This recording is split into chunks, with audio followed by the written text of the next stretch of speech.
Crystal, can you hear me?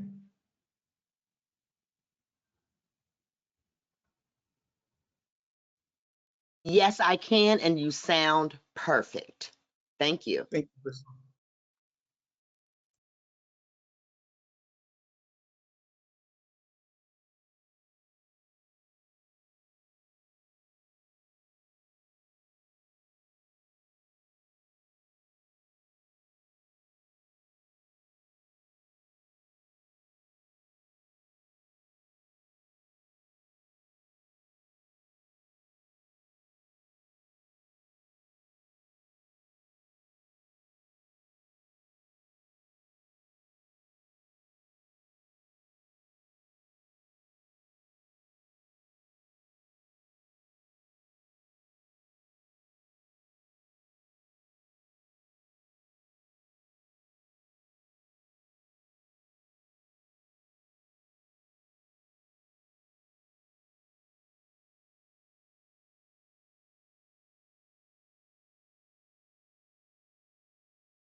Hello, and welcome to the Accessible Areas Parking Training.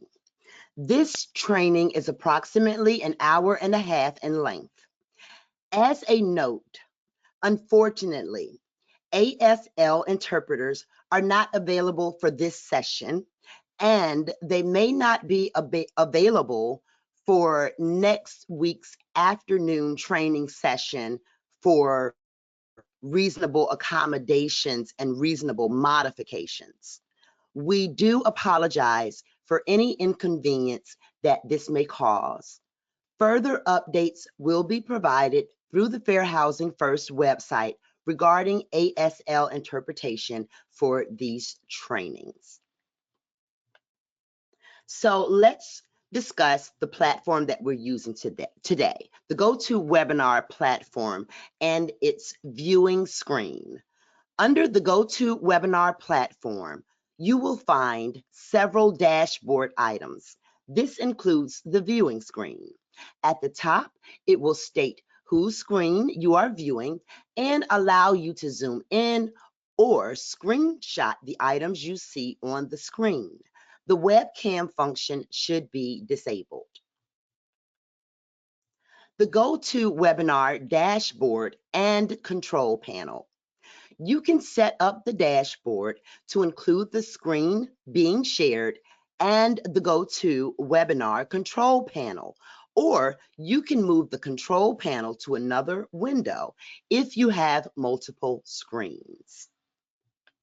Now, the GoToWebinar control panel is where you will control your audio, review any attached handouts, and ask any questions.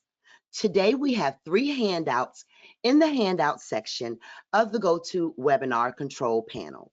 These handouts include the Fair Housing Accessibility Guidelines, the Fair Housing Act Design Manual, and the Participant Workbook. GoToWebinar Knowledge Check Questions.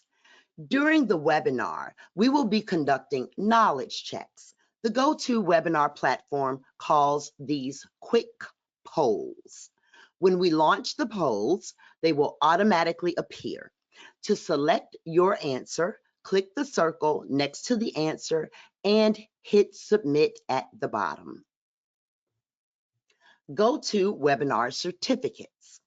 For attending at least 45 minutes of today's presentation, you will receive an attendance certificate.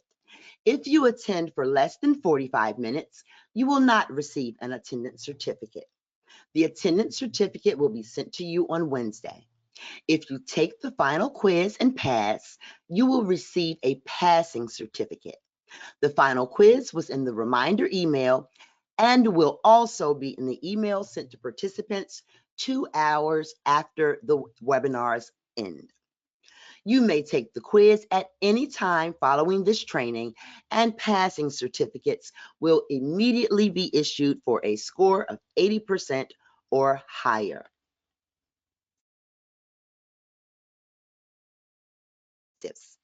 Today's agenda includes an introduction, topics, and learning objectives to help you understand accessible parking areas under the Fair Housing Act. During this session, we will cover the following topics and learning objectives. The Terminal Learning Objective, or TLO, is to identify the design and construction guidance provided for accessible parking within the accessibility guidelines and the Fair Housing Act Design Manual. The topics and enabling learning objectives, or ELOs, are as follows. Topic 1, Fair Housing Act, or FHA overview. ELO, identify the protections of the Fair Housing Act. Topic 2, requirements 1 and 2. ELO, recognize the technical specifications of requirements 1 and 2, which provide accessible areas related to parking spaces at covered multifamily dwellings and public and common use areas. Topic 3, Signage and markings. ELO. Identify FHA and other accessibility guidance to gain practical knowledge to apply when designing proper signage and markings for accessible parking. Topic 4, parking spaces and access aisles. ELO, identify FHA and other accessibility guidance to gain practical knowledge to apply when designing accessible parking spaces and access aisles. Topic 5, curb ramps. ELO, identify FHA and other accessibility guidance to gain practical knowledge to apply when designing various types of curb ramps. Topic 6, additional elements. ELO, identify FHA and other accessibility guidance to gain practical knowledge to apply when designing additional elements of accessible parking. Topic 7, resident and visitor parking. ELO, recognize the minimum number of resident and visitor parking spaces required on a covered multifamily dwelling site. Topic 8, reasonable accommodations. ELO, identify the responsibilities of providing reasonable accommodations to residents for accessible parking. Topic 9, strategies for compliance. ELO, recognize strategies to design compliant, accessible parking. After topic 9, we will go into our live Q&A session where our subject matter expert will answer your questions. And then we will follow that with the knowledge check review. We will close out the training session, and you will then be able to take your final quiz. As a note, this training relies on the provisions of the Fair Housing Act and its regulations, the Fair Housing Accessibility Guidelines, the American National Standards Institute, or ANSI, A-N-S-I, A117.1, 1986, and the Fair Housing Act Design Manual for the guidance it provides about compliance with the technical design and construction requirements in the Act. Presenters. Our presenters today include Mr. Eric Contreras and myself, Crystal Nolan. Mr. Contreras has 20 years of experience performing accessibility consulting services, Americans with Disabilities Act ADA compliance evaluations, implementation plan development, ADA corporate policy guidance and interpretation, and ADA compliance reviews. During the live Q&A session, Mr. Contreras will answer your questions, which you can type in the questions pod. And my name is Crystal Nolan. I've worked in education, media, and advocacy for over 20 years, and I am pleased to take part in this vital training. Now let's talk about technical support. Technical support today will be provided by Ms. Corey Nolan, Ms. Alexia Brown, and Mr. Michael Dyson. Ms. Liz Dyson will organize your questions for the Q&A portion of today's presentation. The Fair Housing Accessibility First program provides a design and construction resource center, also known as the DCRC, which is staffed Monday through Friday from 8 a.m. to 5:30 p.m. Eastern. The DCRC provides comprehensive and detailed instructions, helpful online web resources, and an information line for technical guidance and support. You can reach the DCRC toll-free at 888-341-7781, or you can reach the DCRC at fairhousingfirst@hud.gov. And so now let's move into our very first topic, Fair Housing Act over the history of the Fair Housing Act. Over 50 years ago, Congress enacted Title VIII of the Civil Rights Act of 1968, known as the Fair Housing Act or the FHA. The landmark legislation outlawed discrimination in public and private housing and prohibited housing discrimination based on race, color, religion, sex, and national origin. In 1988, Congress amended the coverage of the FHA to also prohibit discriminatory housing practices based on disability.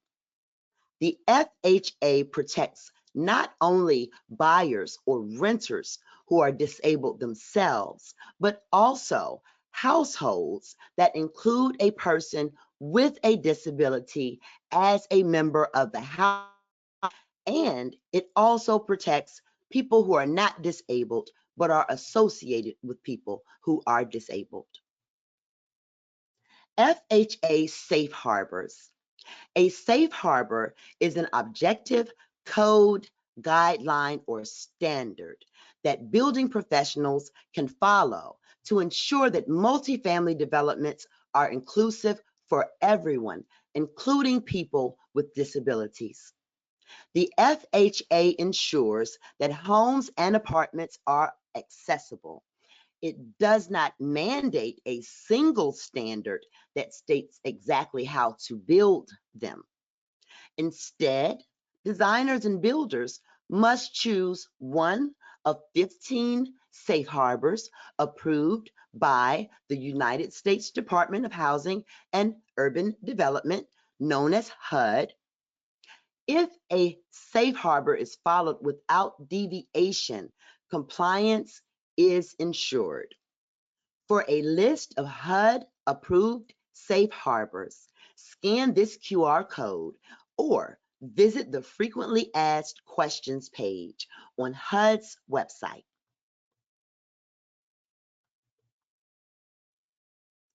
FHA 7 requirements.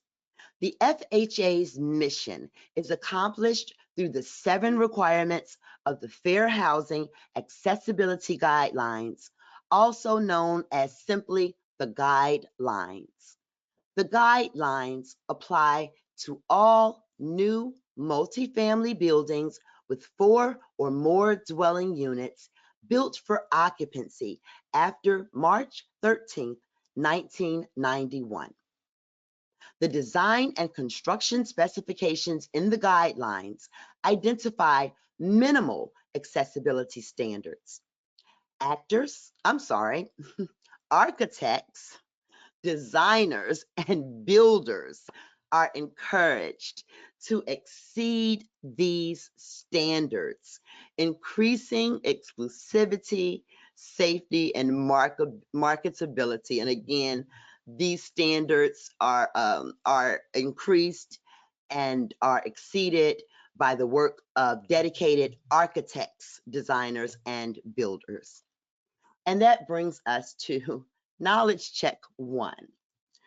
And let's see, I'll launch this poll.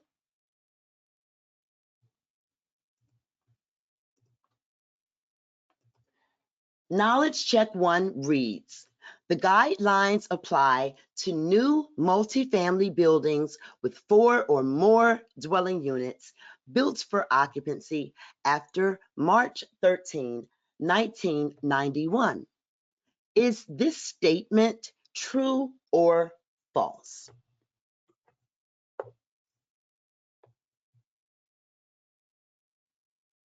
And I see we have a few people that are still deciding and entering their selection. So I'll give a few more seconds.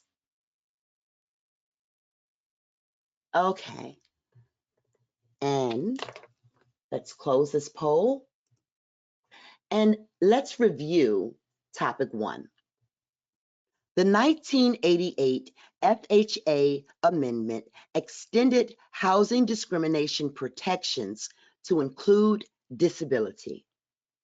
There are 15 HUD-approved safe harbors. The 7 requirements of the guidelines apply to all new multifamily buildings with 4 or more dwelling units built for occupancy after March 13, 1991.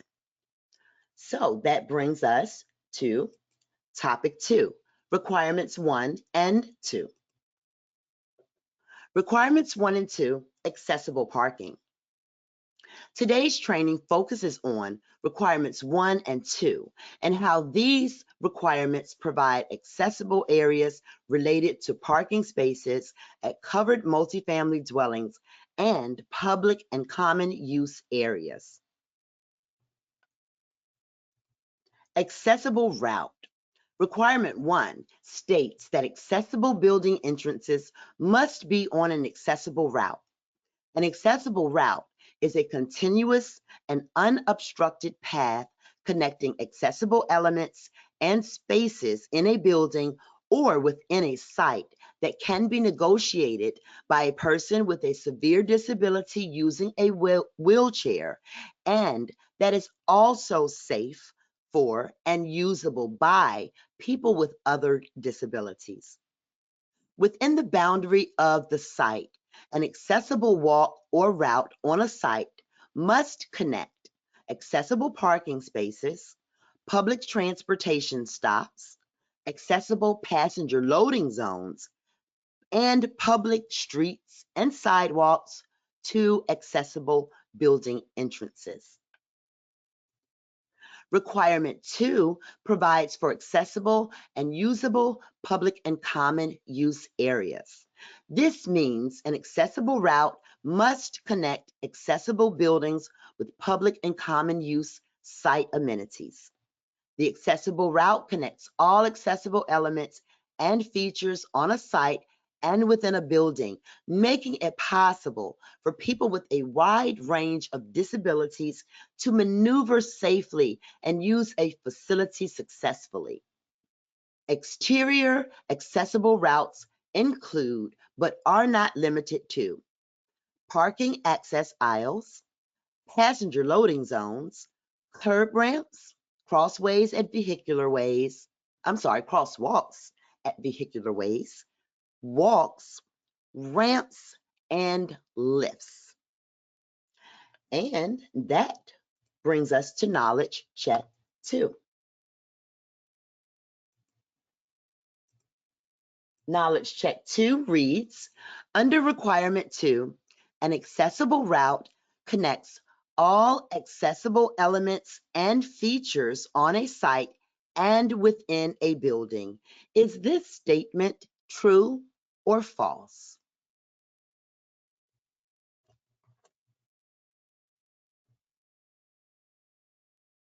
Okay, looks like those polls are in.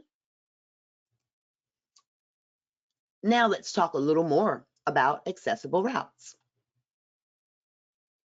Site amenities that are required to be on an accessible route include mailbox kiosk, separate laundry buildings, clubhouses and pool areas, managers' offices, recreational areas, refuse disposal areas, and car wash facilities.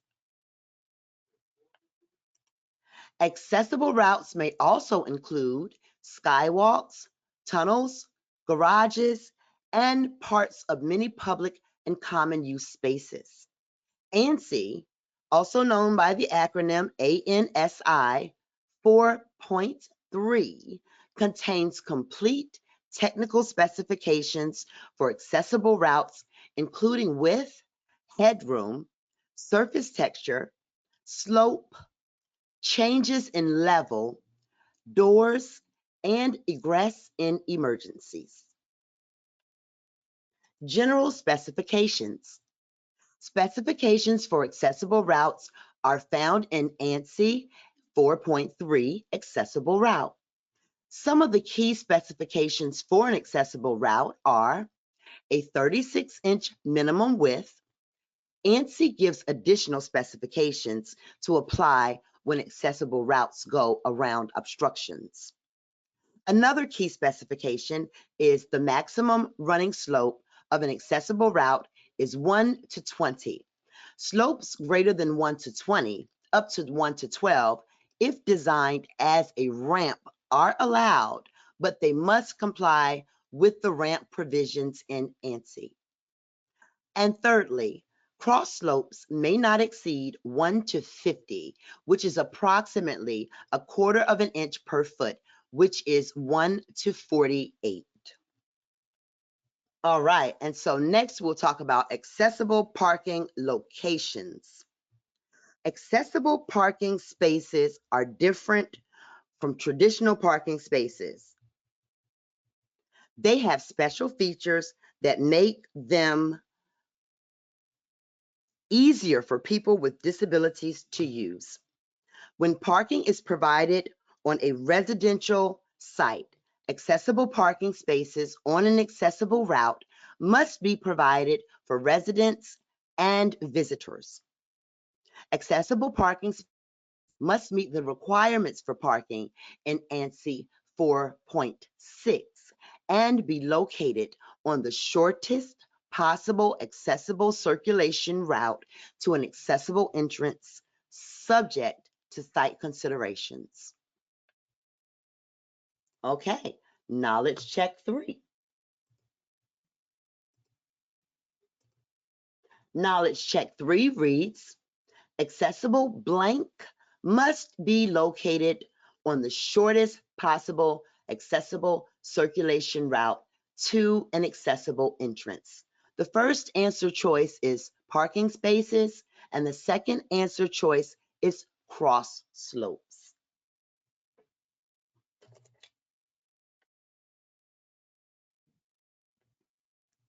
Okay, and I'm going to close this poll, and let's review topic 2.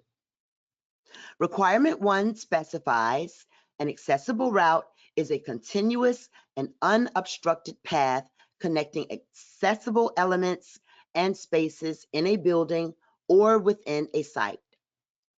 Requirement 2 states that an accessible route must connect accessible buildings with public and common use site amenities. Accessible parking spaces must meet the requirements for parking in ANSI 4.6 and be located on the shortest possible accessible circulation route to an accessible entrance. Topic 3, signage and markings. Marking and identifying accessible parking spaces with above ground signs is extremely important to encourage people to comply with parking regulations. The international symbol of accessibility shown here should be posted on all accessible parking spaces, marking the reserved spot. Excuse me. Usually rendered in white, the symbol depicts an individual in a wheelchair painted on a blue background. Van accessible parking spaces must have the additional text or sign below the accessibility symbol to mark the van accessible area specifically. Vehicle space marking. The 2009 International Code Council, or ICC, A117.1, Section 502.3 states that car and van parking spaces shall be marked to define the width. Where parking spaces are marked with lines, the width measurements of parking spaces and adjacent access aisles shall be made from the center line of the markings. However, where parking spaces or access aisles are not adjacent to another parking space or access aisle, measurements shall be permitted to include the full width of the line defining the parking space or access aisle. Mounting height. Signs should be placed at a height of at least 60 inches, which is 5 feet, above the parking surface so they are not obscured by parked vehicles or other obstructions. A minimum height of 80 inches is recommended if the sign is located along a circulation path and projects more than 4 inches from the pole. However, the 1986 ANSI standard does permit the leading edge of a post-mounted object to project up to 12 inches between 27 and 80 inches above a finished floor or ground surface. Accessible parking identification signs must be viewable from the vehicle's driver's seat and located in the view of parking spaces. And now we have reached Knowledge Check 4.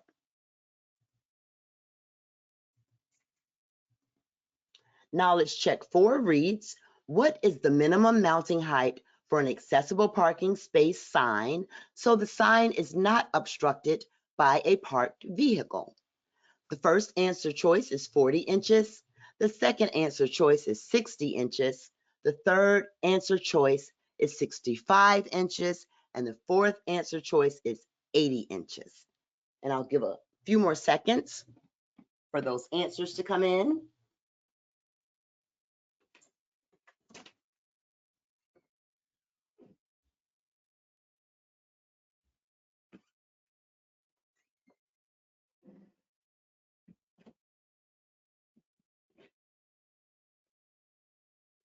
Okay. All right. Looks like everyone has selected their answer. And so I will close this poll. Okay, it seems as if we have a bit of a connection issue. So I'm going to try to correct that. Okay. I think we can move ahead. Striping. When painted, I'm sorry, excuse me. When painting accessible spaces, blue and white are the most common colors. Blue for the background and white for the accessible symbol. However, the guidelines and the 1986 ANSI standard have no specific requirement for striping. So other common colors such as red, yellow, and green may also be used if permitted by state and local building codes and ordinances. The goal is to ensure that the pavement markings easily stand out from the color of the pavement surface. Access aisles should be painted with diagonal hatch marks to discourage parking. Hatch marks are generally painted white. Adding a no parking pavement marking is also acceptable. Various states and local governments have requirements that may be more specific and stricter. It is best to check accessible parking requirements in your city or locality to ensure the use of regulated colors and proper observation before striping a parking facility. Maintenance. Accessible parking spaces, corresponding access aisles, throughways, and routes should always be kept clean and in good condition. Cracks and potholes should be repaired immediately. Debris, fallen leaves, rubbish, loose pebbles, ice, mud, and any other form of obstruction should be cleared away. It is crucial to ensure that accessible spaces are free from obstructions at all times. Okay, let's review topic 3. Signs should be mounted at the head of the parking space at a height of at least 60 inches or 5 feet above the parking. Various states and local governments have requirements that may be more specific and stricter. Moving right along into topic 4, parking spaces and access aisles. Accessible parking spaces must have access aisles. Access aisles provide a designated area for people who use wheelchairs or other mobility devices to get in and out of their vehicles. These mobility devices may include lifts, walkers, canes, crutches, braces, manual or power wheelchairs, segways, and electric scooters. Access aisles must be the same length as the parking space, level with the parking space. The 2009 ICC A117.1 allows for a surface slope not steeper than 1:48 for parking spaces and access aisles. And access aisles must be marked to discourage drivers from parking in them.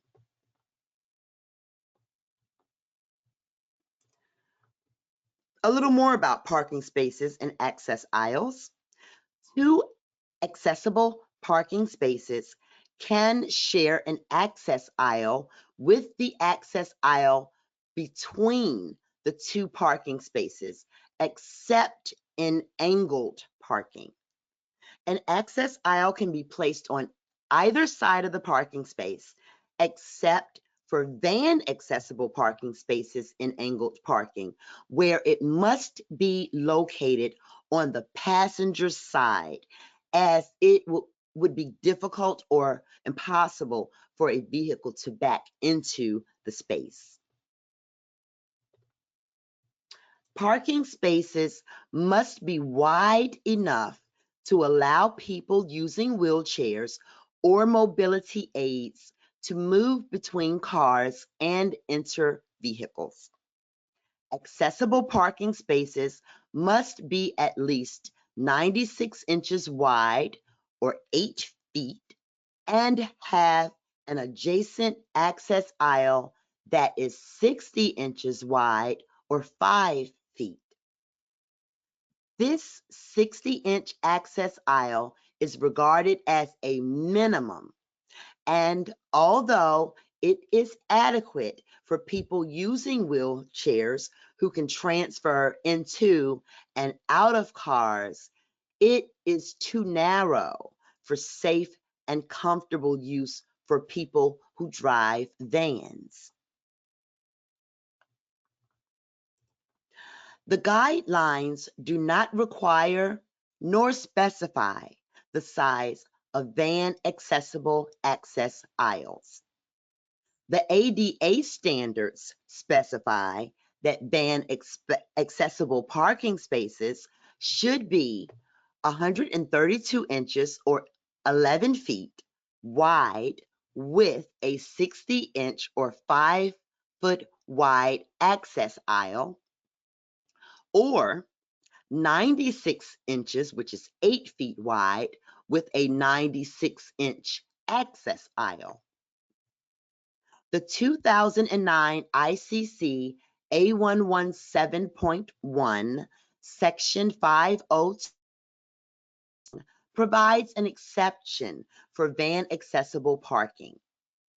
Van parking spaces shall be permitted to be 96 inches or 8 feet minimum in width when the adjacent access aisle is also 96 inches minimum in width.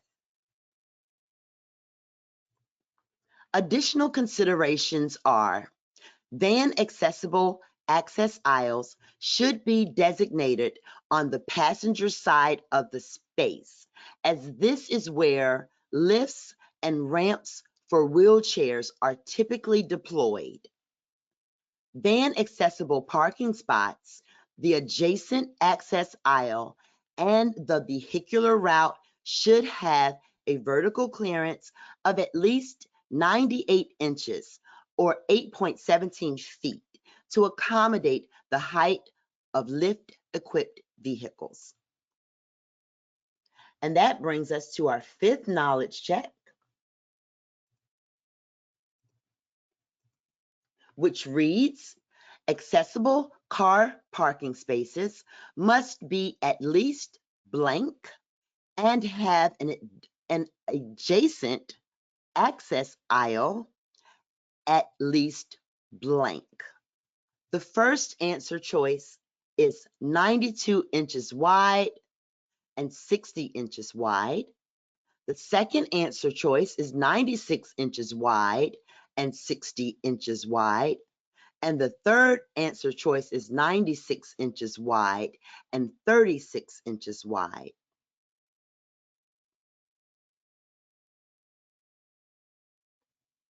Okay. And it looks to me that all answers are in. And so we're going to close this and let's review the key takeaways of topic 4. Accessible parking spaces must be at least 96 inches wide, which is 8 feet, and have an adjacent access aisle that is 60 inches wide, which is 5 feet. The guidelines do not require nor specify the size of a van accessible access aisle. Van parking spaces should be permitted to be 96 inches or 8 feet minimum in width, whereas the adjacent access aisle is also 96 inches minimum in width. The guidelines don't require van accessible spaces. However, the ADA state and local and most of the latter A117.1 codes may apply and require them. Topic 5, curb ramps. Curb ramps are transitions between roads, parking areas, access aisles, and sidewalks that allow a pedestrian route to remain accessible to people who use wheelchairs and other mobility aids, as stated in ANSI 4.7. Curb ramps should be designed with the least slope possible and a running slope not to exceed 1 to 12. Curb ramps are necessary for people with mobility impairments, but they may be a hazard to people who are blind and use the curb as a cue to know when they are entering the street. Several types of curb ramps are used in accessible design. And now we have reached knowledge check 6. Knowledge check 6 reads, curb ramps should be designed with the least slope possible and have a running slope not to exceed blank. Your first answer choice is 1 to 6. Your second answer choice is 1 to 10. Your third answer choice is 1 to 12. And your fourth answer choice is 1 to 20.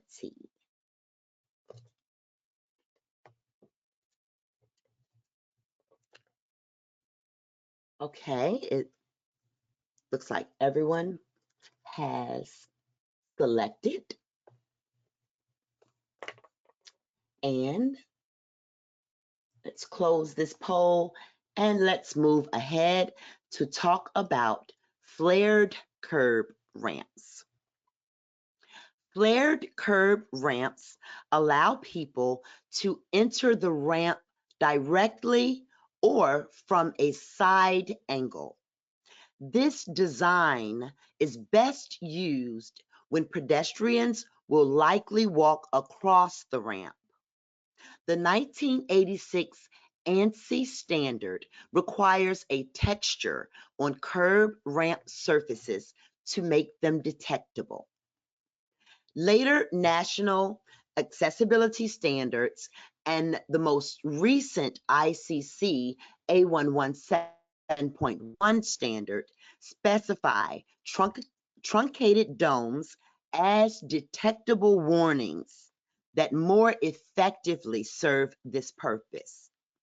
However, the textures alone often do not provide enough of a cue, and a person with a visual impairment may inadvertently enter the street.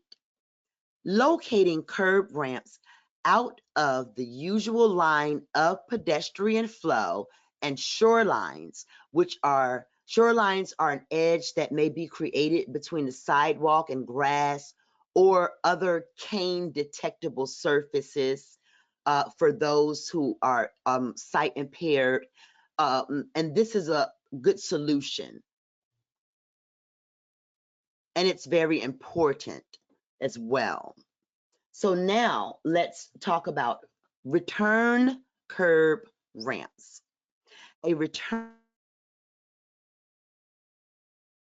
curb turned back at the full depth of the ramp.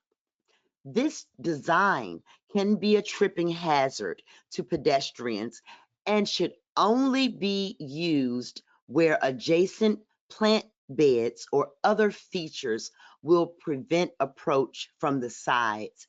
And as you can see in the diagram on your screen, there's a flower bed on one side of that ramp, and on the other there's a bench. And so that would give someone who is visually impaired or using a cane that cue that there's about to be some type of ramp there, and they can be aware of that.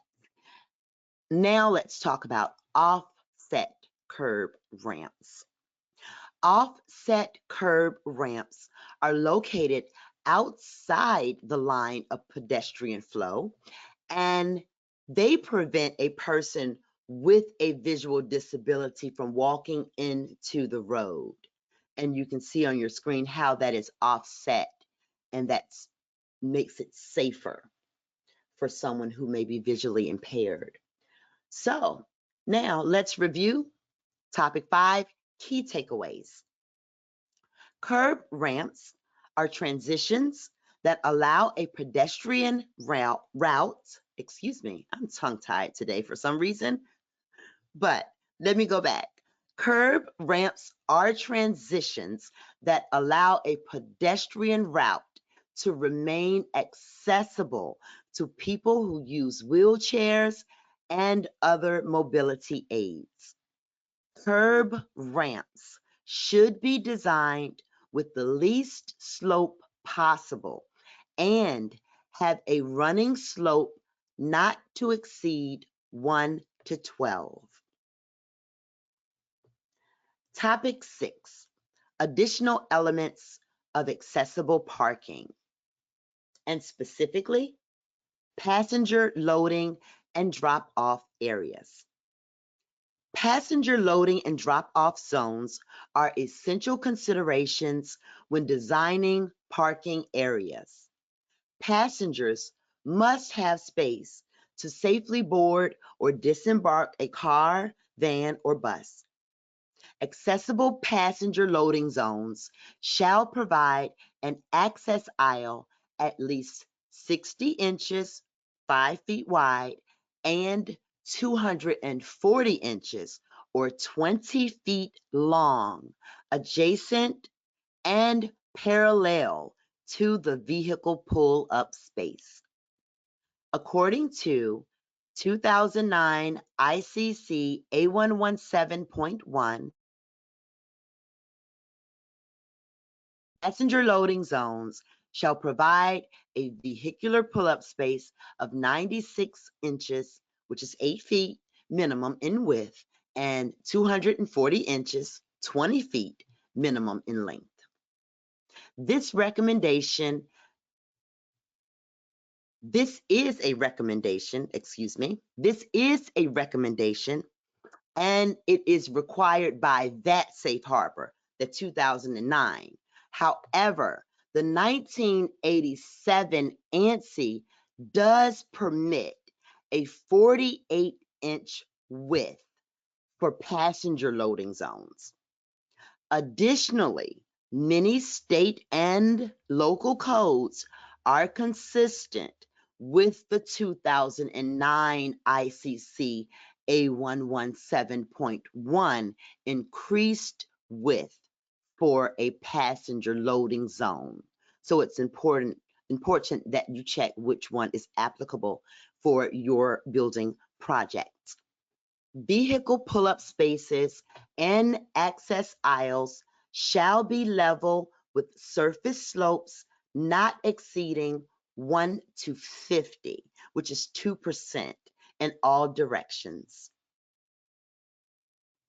And now we have arrived at Knowledge Check 7. Knowledge Check 7 reads, accessible passenger loading zone access aisles must be at least 50 inches wide and 132 inches long, or 60 inches wide and 240 inches long.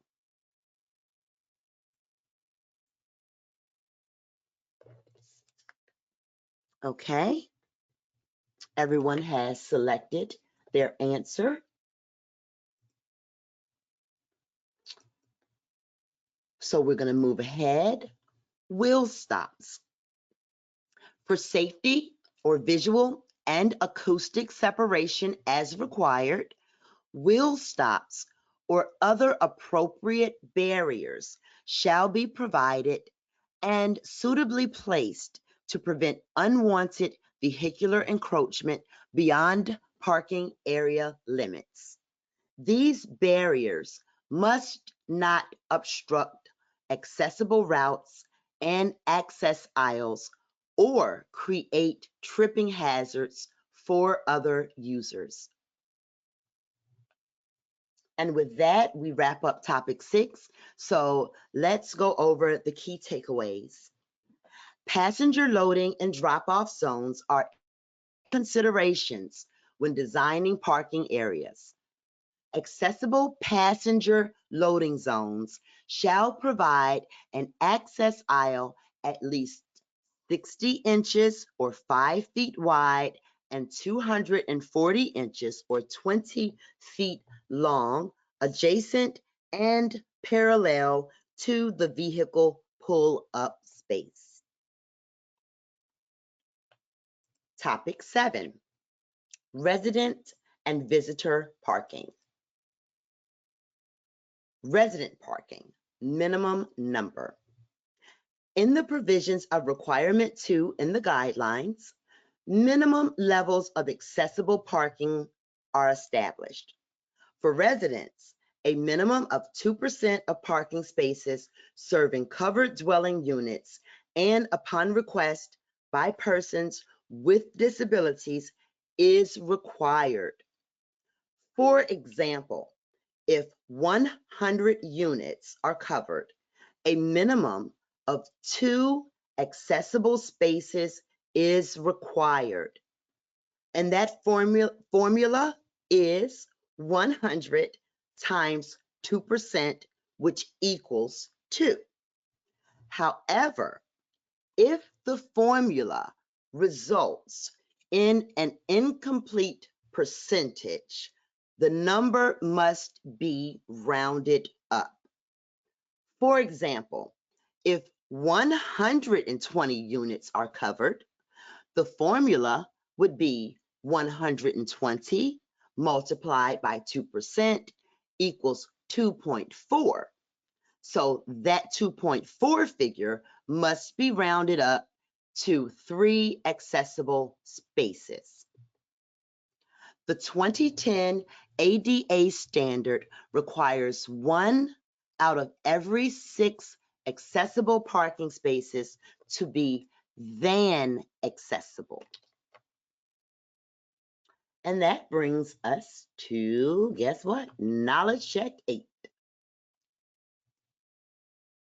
Knowledge Check 8 reads, a minimum of 2% of parking spaces must be accessible to residents of covered dwelling units with disabilities. Is this true or is this false? Okay, selections are in. Now let's go a little deeper into resident parking. Since many people with disabilities require more time to get in and out of vehicles, covered or sheltered parking is especially important. Therefore, when covered parking is provided, at least one, and preferably more than one, should be an accessible parking space. Covered parking includes vehicle parking that is underground, under a deck, roof, or building. Accessible covered surface parking may be substituted for garage parking if the latter is inaccessible. While the total number of spaces required to be accessible is only 2%, at least one space for each type of parking must be made accessible, even if this number exceeds 2%. With clearance for covered parking, if a project provides its residents with detached parking garages for assignment or rental, it is considered public and common use parking. In the Fair Housing Act Design Manual, Supplemental Questions and Answers section, item 14, it is suggested that at least 2%, but no less than 1, of the garages should be at least 14 feet to 2 inches wide, and the vehicle passage door should be at least 10 feet wide. The width of such garages would be adequate for cars, but to provide sufficient space for a van, it is recommended that the width be increased to between 16 feet and 18 feet. Vertical clearance for covered parking. Neither the guidelines nor ANSI gives specifications for vertical clearance in parking garages or at other sheltered parking to accommodate vans. However, for passenger loading zones, ANSI specifies a vertical clearance of 108 inches, which is 9 feet, at accessible passenger loading zones.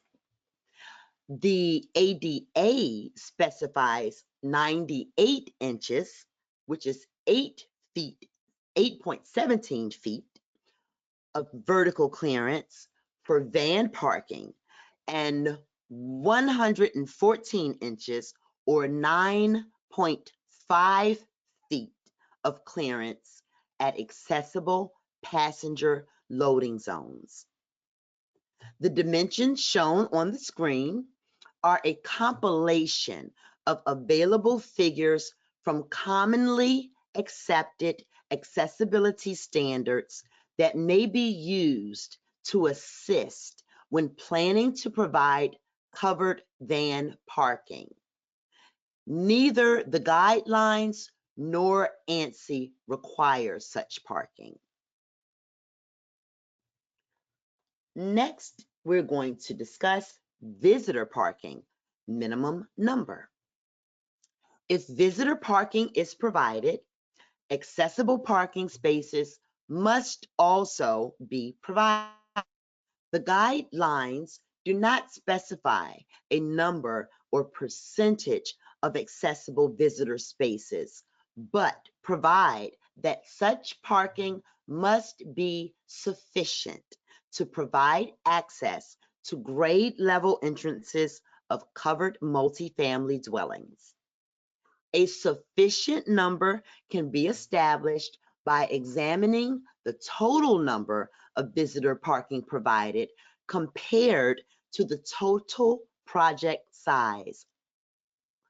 A one space minimum is required, but more should be provided if a large amount of visitor parking has been provided. To allow people with disabilities to visit and have access to grade level entrances on an equitable basis, it is recommended that accessible visitor spaces be dispersed throughout the site and that several spaces be provided at buildings with large numbers of dwelling units. If visitor parking is provided at the rental or sales office, there must be at least one accessible visitor parking space. Request for accessible parking spaces. If buyers or renters request an accessible space at the time of sale or rental, it may be necessary to provide additional accessible parking spaces if the 2% are already reserved. These must be offered on the same terms and with the full range of choices offered to other residents. For example, surface, garage, or covered parking. If the spaces that make up the 2% count are not being used by residents with disabilities, such spaces may be moved to a resident requested location near a building or a unit entrance. These new parking spaces must be on an accessible route, including curb ramps. Parking at public and common use facilities. The guidelines do not define a specific number or percentage of parking spaces at public and common use facilities. However, to ensure equitable use of facilities by people with disabilities, parking should be provided in accordance with local code, or at least one accessible parking space must be provided at each site facility serving buildings containing covered dwelling units. If parking spaces are available at a recreational facility, such as a swimming pool or a clubhouse, then at least one accessible parking space must be provided on an accessible route. In practical sites, in rare instances where site conditions such as the finished grade exceeds 1 in 12 or other physical barriers, natural or man-made, or legal restrictions, all of which are outside the control of the owner, make it impractical to provide an accessible route from the covered dwellings and some public and common use facilities. Though very unlikely, the guidelines do allow for automobiles to be used for access if certain conditions are met.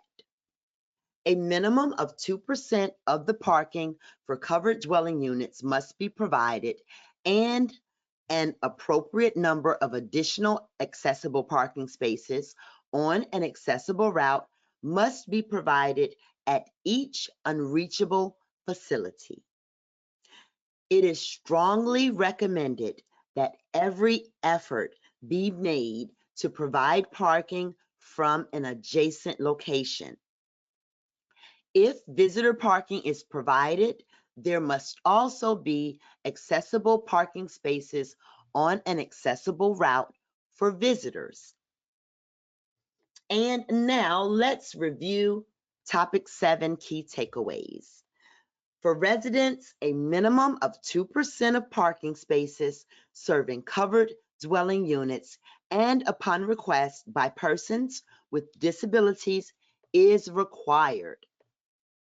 If the development provides different types of parking, such as surface parking, garages, or covered spaces, at least one of each must be made accessible for residents. The guidelines specify that visitor parking must be sufficient to provide access to grade level entrances of covered dwellings. A one space minimum is required, but more should be provided if a large amount of visitor parking has been provided. At least one accessible visitor parking space is required at the rental or sales. Topic 8, reasonable accommodations. Under the Fair Housing Act's coverage, it is unlawful to refuse to make reasonable accommodations in rules, policies, practices, and services when necessary to allow a resident with a disability equal opportunity to use the property and its amenities. Section 504. Section 504 of the Rehabilitation Act of 1973 prohibits discrimination based on disability in programs and activities conducted by HUD or that receive financial assistance from HUD. Under Section 504, the requirement to make accommodations applies to any changes that may be necessary to provide equal opportunity to participate in any federally assisted program or activity. Unlike the FHA, Section 504 does not distinguish between reasonable accommodations and reasonable modifications. Instead, both are captured by the term reasonable accommodations. Under Section 504, the requirement to make reasonable accommodations applies to any changes that may be necessary to provide equal opportunity. This includes a change, adaptation, or modification to a policy, program, service, facility, or workplace that will allow a qualified person with a disability to participate fully in a program, take advantage of a service, live in housing, or perform a job. Section 504 specifies that reasonable accommodations must be provided and paid for by the housing provider unless providing them would be an undue financial and or administrative burden or a fundamental alteration of the program. In such cases, the provider is still required to provide any other reasonable accommodation up to the point that would not result in an undue burden or constitute a fundamental alteration. Parking request. The FHA requires housing providers to make reasonable accommodations for people with disabilities to ensure they have equal access to dwellings and site amenities including parking spaces. Requests for accessible parking to accommodate a disability can come in many forms. They may range from asking for a designated accessible parking space to a parking space closer to one's residence, curb cuts, reconfiguring of a parking space, and or restriping a parking space. Property owners, managers, and community associations must promptly review and consider a person's accessible parking request. Owners and managers are put on notice of a request when a person with a disability, their family member, or a person acting on behalf of the person request accessible parking to accommodate a disability. A request can be submitted verbally or in writing. There is no specific language or required form that must be used if the request can be reasonably inferred. Failure to respond, Failure to respond promptly to an accessible parking accommodation may be deemed a denial of the request. Now let's look at an example of a reasonable accommodation. And this example is provided by the United States Department of Justice, also known as the DOJ. A housing provider has a policy of providing unassigned parking spaces to residents. As a reasonable accommodation, a resident with a mobility impairment who is substantially limited in their ability to walk requests an assigned accessible parking space close to the entrance to their unit. There are accessible parking spaces near the entrance to the unit, but those spaces are available to all residents on a first come, first served basis. In this example, the provider must make an exception to their policy of not providing assigned parking spaces to accommodate this resident. The Fair Housing Act Design Manual states that in buildings that offer parking spaces for residents on a first come, first served basis, reserved parking spaces must be provided if requested by a resident with a disability. Reasonable accommodations, additional considerations. Property owners cannot refuse to accommodate such a request even if they fully comply with local codes for providing accessible parking for all tenants. Depending on the resident's needs, the requested space may be a van accessible space or a general reserved parking space. Decisions about granting reserved parking spaces should be made on an individual basis. And that brings us to our 9th knowledge check.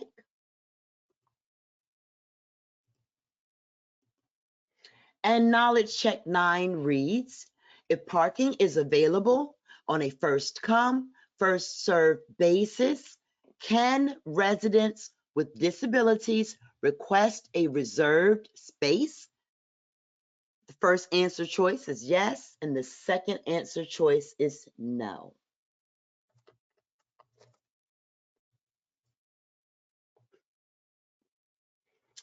All right, it looks like everyone has answered.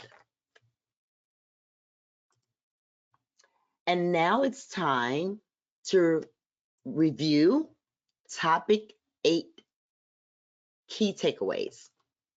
It is unlawful to refuse to make reasonable accommodations in rules, policies, practices, and services when necessary for a resident with a disability.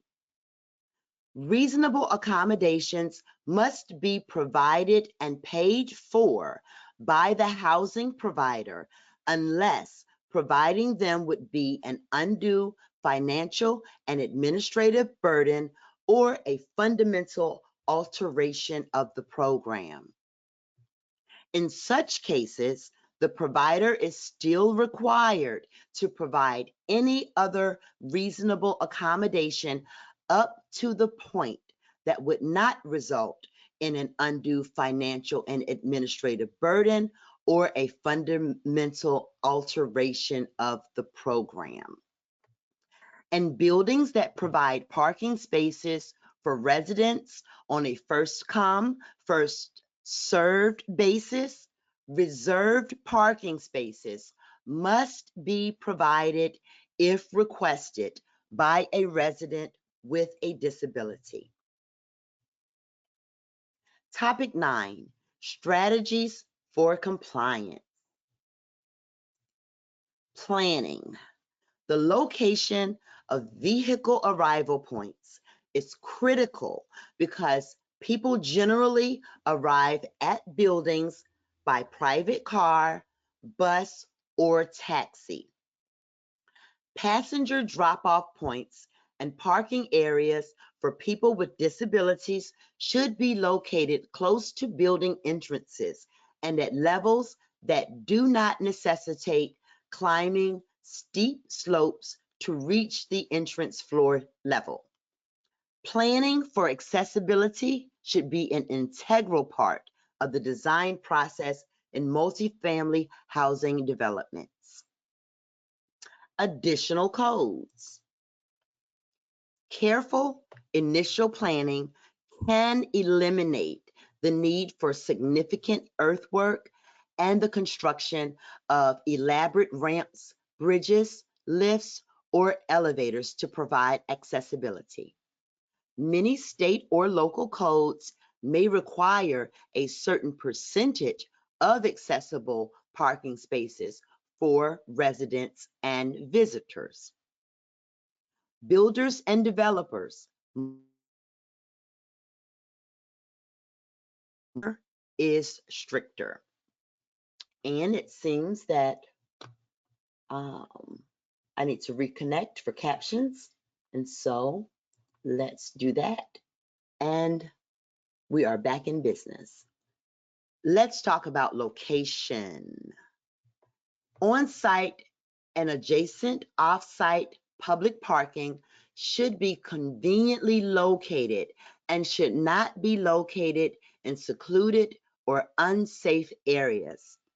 Public street parking, where permitted, can be counted as appropriate to minimize the extent of expanding the parking area on a site.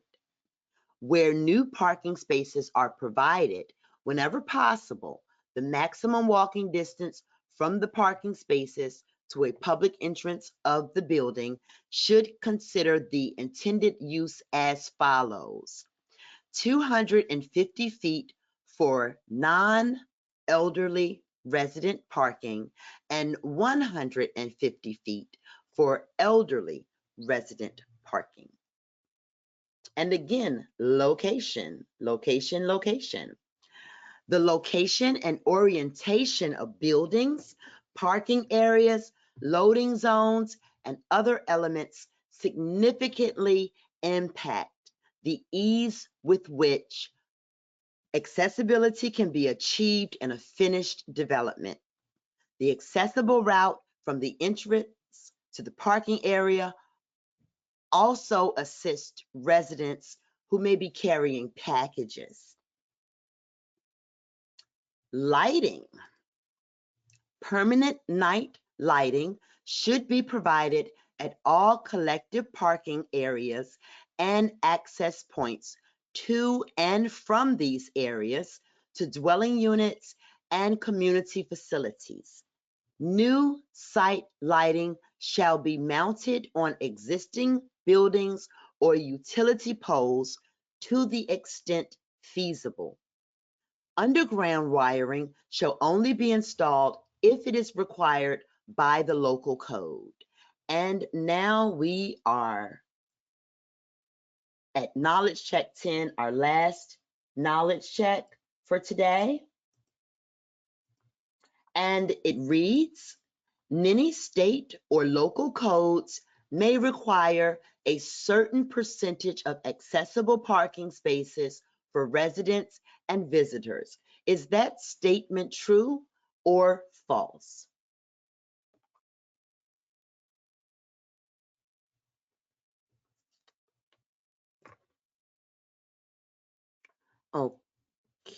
Okay. And it looks like everyone has made their selection. So I will close this poll and we're going to review topic 9, key takeaways. State or local codes may require a certain percentage of accessible parking spaces. On-site and off-site public parking should be conveniently located and not be in secluded or unsafe areas.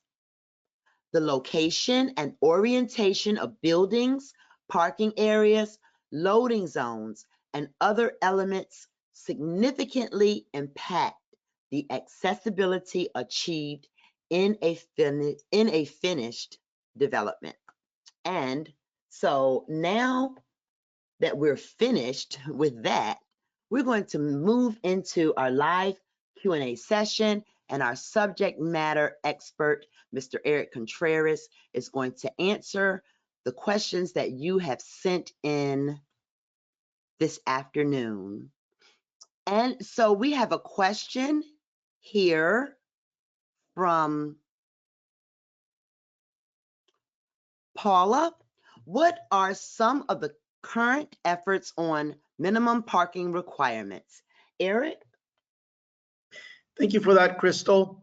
The Fair Housing Accessibility Guidelines currently require 2% of the parking spaces serving covered dwelling units be accessible for persons with disabilities.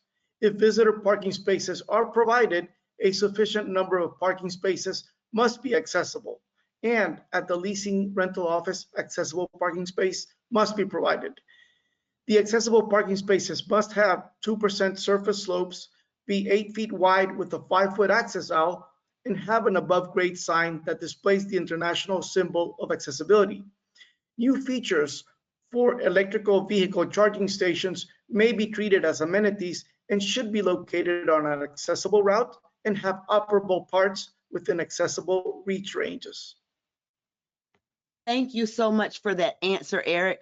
Our next question is from Craig, and the question is, please address design for future accessible electric vehicle charging spaces in the context of site design for van and standard vehicle accessible parking spaces, each their access aisles, accessible charging facilities, and accessible pedestrian routes serving them. Please also mention overhead clearance for van accessible parking and van parking garages in particular. So it is important to clarify that the Fair Housing Act dates back several decades, so electrical vehicle charging stations are not explicitly covered by the Fair Housing Act. The Act requires a minimum of 2% of the number of parking spaces serving covered dwelling units that must be made accessible, and they must be located on an accessible route. But also, if a different types of parking spaces are offered, such as surface parking, garage, covered parking spaces, or electric vehicle charging stations are provided, a sufficient number of each type must be made accessible. The electric vehicle charging stations should be treated as an amenity and not as a type of parking. The electric vehicle charging station should be located on an accessible route and the operable parts should be mounted within accessible reach ranges. Access aisles can provide additional maneuvering space for persons with disabilities, but are not specifically required. I would recommend that for further guidance, they can refer to the Access Board's guidance for electric vehicle charging stations that can be found on their website at access-board.gov. Thank you for that answer. Great question, because we are seeing a lot of people that are using those types of vehicles that do require those charging stations. So our next question is from Ashley.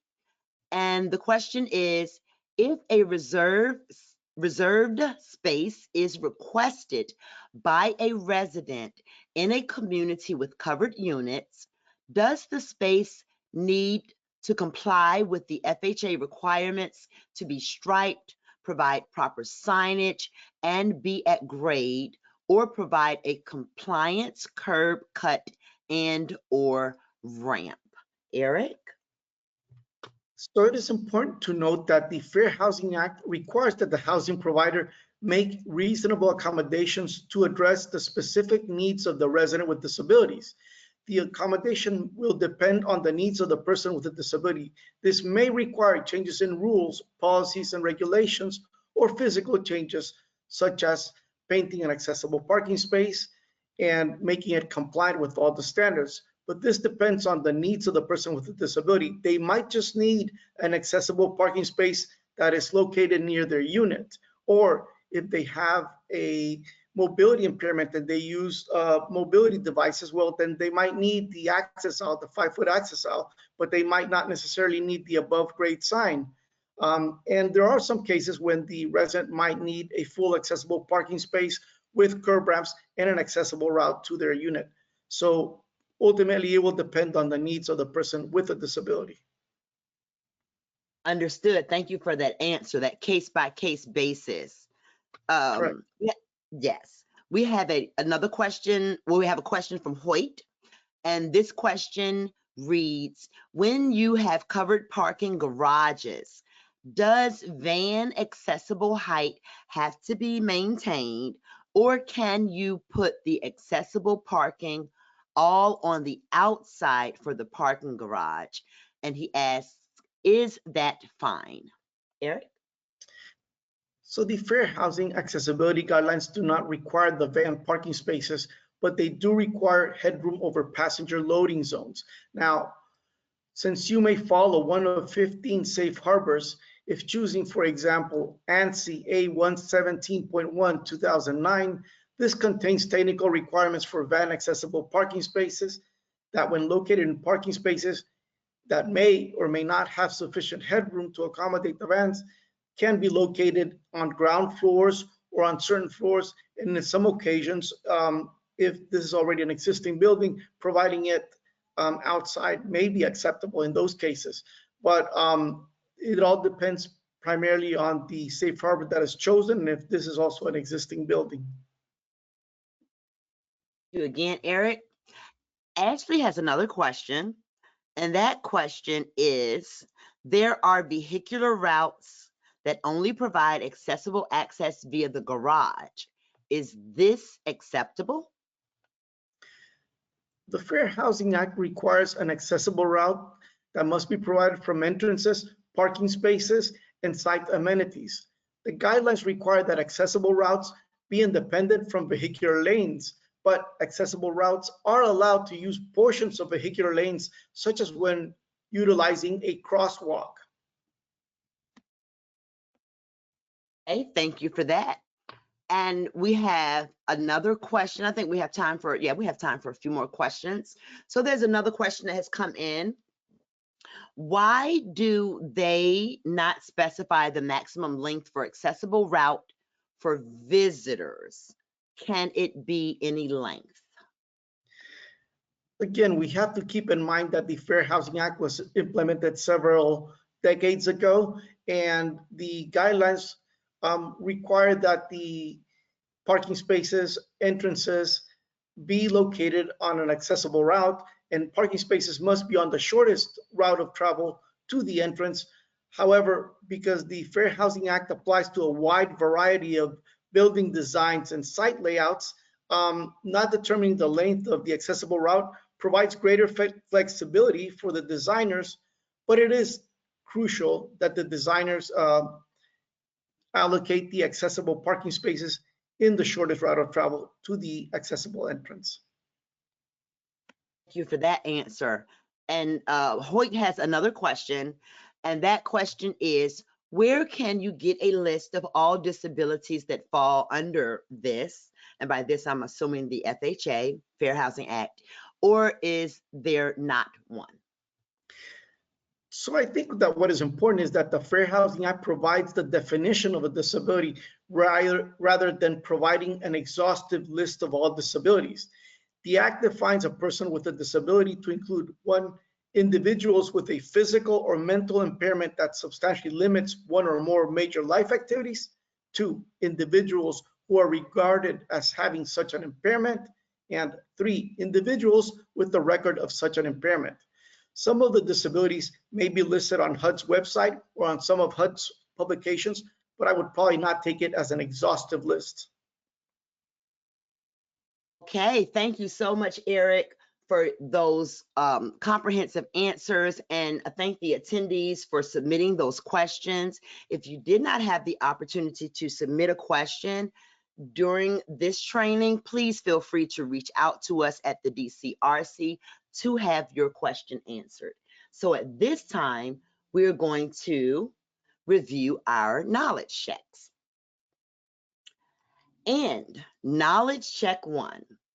The guidelines apply to new multifamily buildings with 4 or more dwelling units built for occupancy after March 13, 1991. And that is true.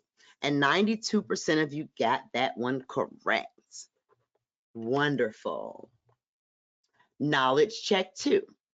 Under requirement 2, an accessible route connects all accessible elements and features on a site within a building. And that is also true. And 92% of you also got that right. Wonderful. All right. Knowledge check 3. Accessible parking spaces must be located on the shortest possible accessible circulation route to an accessible entrance. Again, the correct answer was parking spaces, and 99% of you got that one correct. Spectacular, spectacular. All right, knowledge check 4.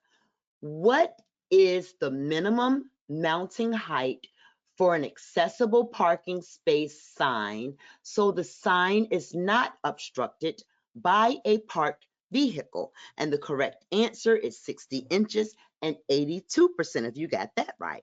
Wonderful. Knowledge check 5.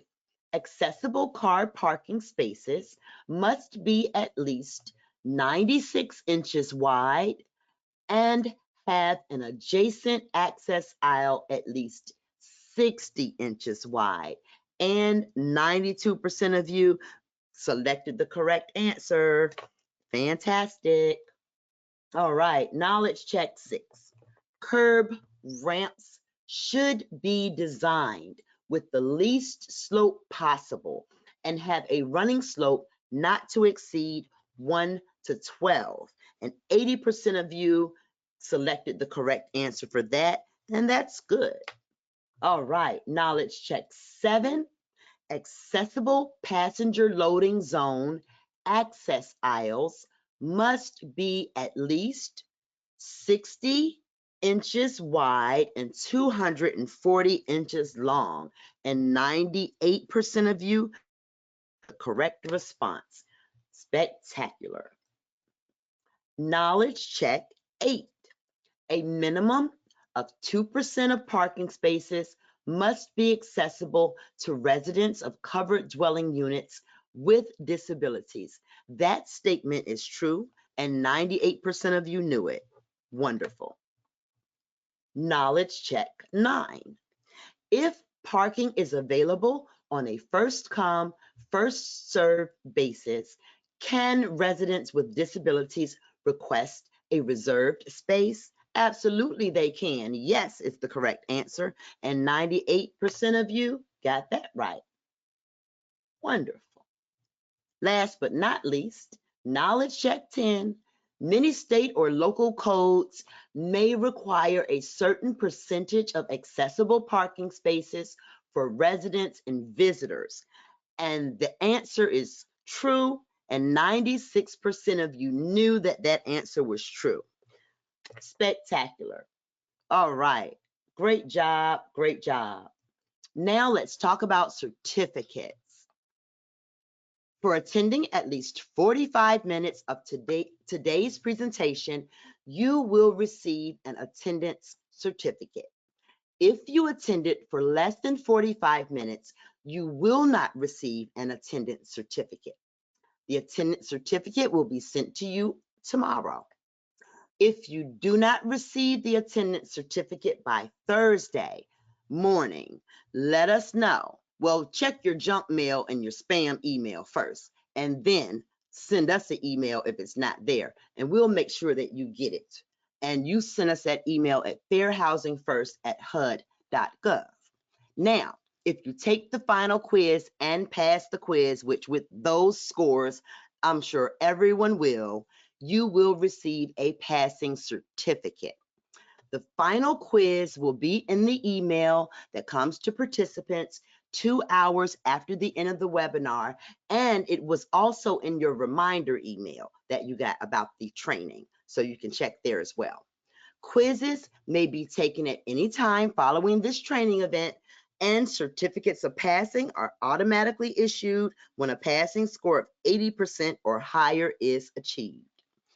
If you do not receive your passing quiz certificate by Friday evening, check your junk or your spam email. If it's not there, please email us at fairhousingfirst@hud.gov, and we will make sure that you get your passing certificate. Training evaluation. At the end of this training, there is a training. Appreciate your responses and support in improving our training products. And contact. Please contact us with further questions via the DCRC by calling 888-341-7781. And that number is accessible by voice and teletypewriter. Or you can email us at fairhousingfirst@hud.gov. And you have another option to reach us. You can scan this QR code, and that will add the DCRC's contact information directly into your cell phone's address book. We would like to thank our presenters, our subject matter expert, Mr. Eric Contreras, our technical support personnel, and of course, you, the attendees. This screen will remain up for 20 seconds after the broadcast has ended to allow you time to scan the QR code or to screenshot the contact information on the screen. Again, we sincerely thank you for attending this session. We apologize that the ASL interpreters were not available, but that service will resume very soon. And lastly, we hope you have a fantastically accessible day. Thank you again.